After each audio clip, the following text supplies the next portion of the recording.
But anyway, getting back to the hedgies, ultimately, I feel like there's something you have to do in hedge funds that's really hard, which is you have to change a lot. It's the DJ Khaled song. I've changed a lot.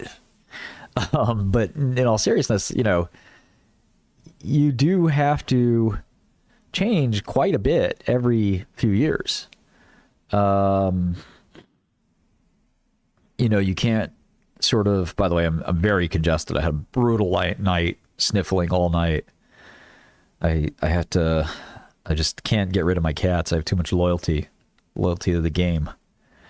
Morning, good morning, morning.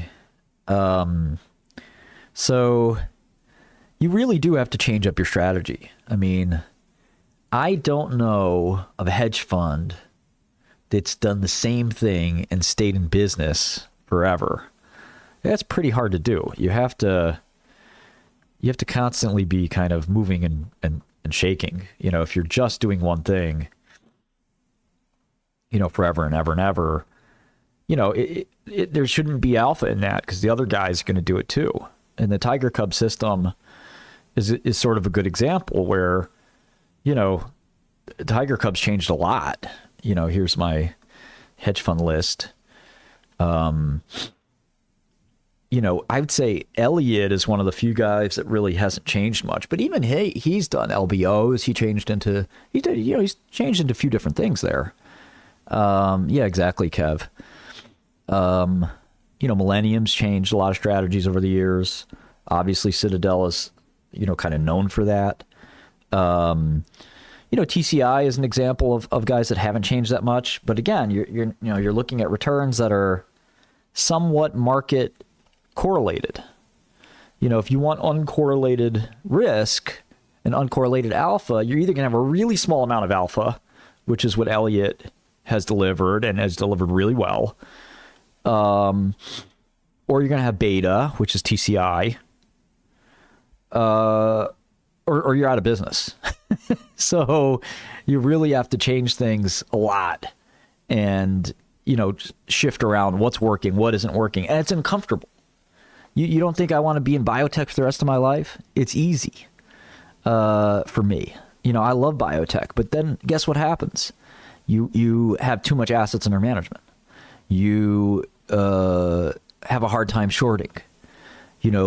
All these things start to happen, and it's not easy to just, coast on one strategy forever. You could return to some of the old strategies sometimes, like binary events or something like that. But if you think you're going to do the same thing for the rest of your life and just compound, I don't think that's going to work unless you're dealing with a very small amount of capital, which no trader wants, and no good trader. This is the thing I want to tell you guys that's really important. No really good trader or investor will keep a small amount of capital. If you're good at what you do, you will compound very quickly. It doesn't really even matter how much you start with. If you can put up 50%, 100% numbers, you'll have 100 mil before you know it. The problem is most people can't, and I understand that.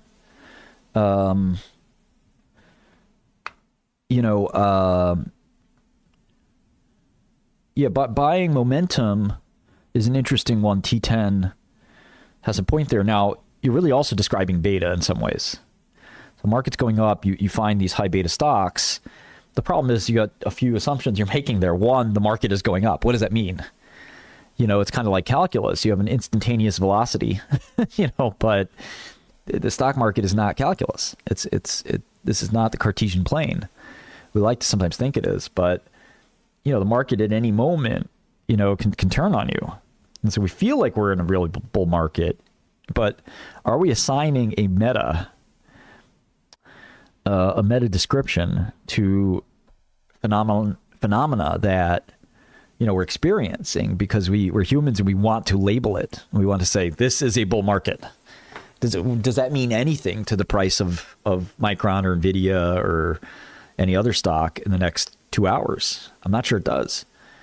We're in a so-called bull market. The software stocks are getting killed.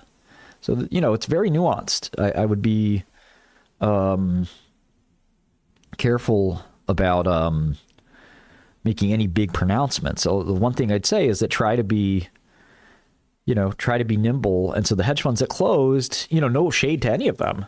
A lot of brilliant people, a lot of rich guys, adapting and changing. Quantitative investing is one of the biggest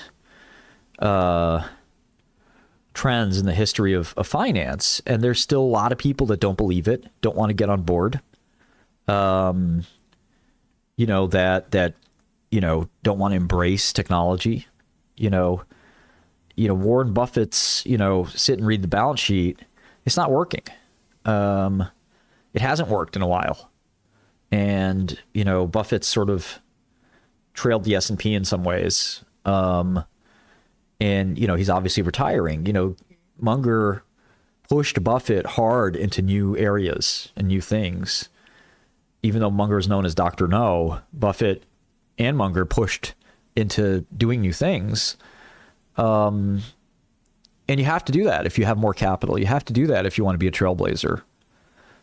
It's very hard to just sort of stick to your knitting. And that's the advice, by the way, you get a lot of times. Stick to your circle of competence. The problem is my circle of competence is quicksand. Quicksand is something that'll, it's hard to sort of build something on.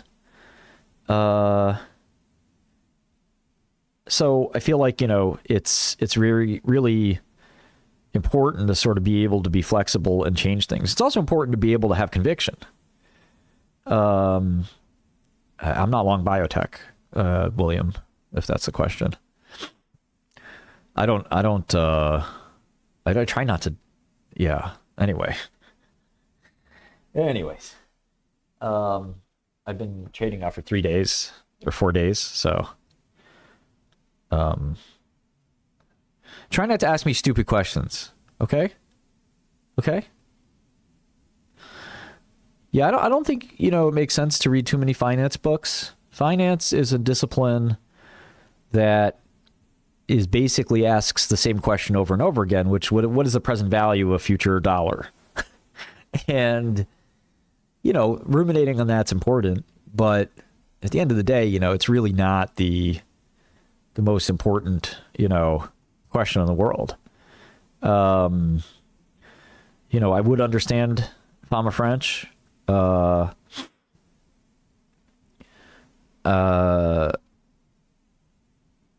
would try to understand the basics of finance, but at the end of the day, I think it's much more important to sort of train your brain to do complicated and abstract things. I don't think you're going to get huge wins out of finance. I do think common sense is also really important.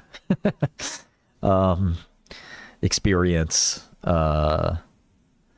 There's this book, Trading to Win. I think maybe the most important thing in finance and trading is just getting out of your own head and seeing the market clearly and not being objective. And,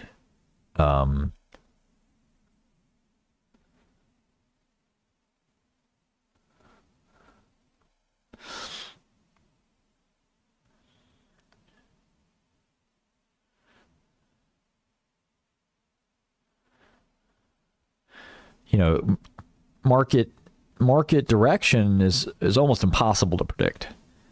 I've rarely met anybody that can do that well. It's you have instincts, and sometimes you get confirmation bias, and it's hard to